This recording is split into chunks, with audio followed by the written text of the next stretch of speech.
ঢাকা বিশ্ববিদ্যালয়ের ছাত্রী মনিরা মাহাজাবিন মিমো আত্মহত্যার প্ররোচনার মামলায় ঢাকা বিশ্ববিদ্যালয়ের শিক্ষক ডক্টর সুদীপ চক্রবর্তীকে অত্র মামলার আইন তদন্তকারী কর্মকর্তা অত্র আদালতে উপস্থাপন করে 3 দিন রিমান্ড প্রার্থনা করেন।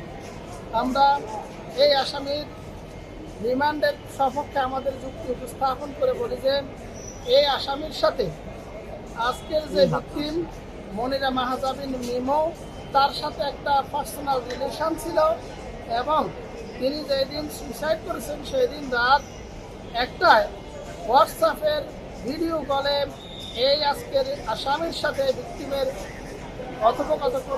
কথোপকথনের বিষয়টি আজকের এই মামলার তদন্তকারী কর্মকর্তা অবগত হয়েছেন। তিনি উভয়ের হোয়াটসঅ্যাপ চেক করে দুজনের মধ্যে কথোপকথন দেখেছেন, অনেকগুলো মেসেজ ডিলিট করা হয়েছে।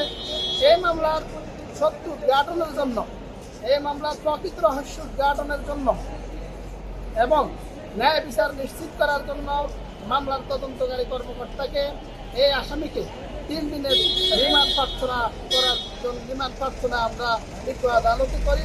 আসামি পক্ষ এই আসামির যাতে রিমান্ড প্রার্থনা মঞ্জুর না করা হয়, যদি দেওয়া হয় একান্ত জেল গেটে 3 দিন দেওয়ার প্রার্থনা করলে বিজ্ঞ আদালতে আমরা বলি যে বিজ্ঞ আদালত তারা যেহেতু 3 দিন রিমান্ডে চেয়েছেন, জেল গেটে না দিয়ে যদি আসামিকে এই আয়ুর হেফাজতে দেওয়া হয়, অর্থাৎ তদন্তকারী কর্মকর্তার হেফাজতে দিলে প্রকৃত ঘটনা উদ্ঘাটিত হবে এবং এই 306-এর যে আত্মহত্যার যে মামলাগুলো, এই মামলায় আমরা দেখি যে অধিকাংশ মামলাই আসামিরা খালাস পেয়ে যায়।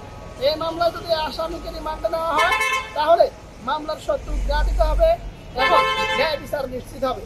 বিজ্ঞ আদালত উভয় পক্ষের বক্তব্য শ্রবণান্তে সন্তুষ্ট হয়ে আজকের যে আসামি ডক্টর সুদীপ চক্রবর্তীকে 3 দিনের রিমান্ড প্রার্থনা মঞ্জুর করেন।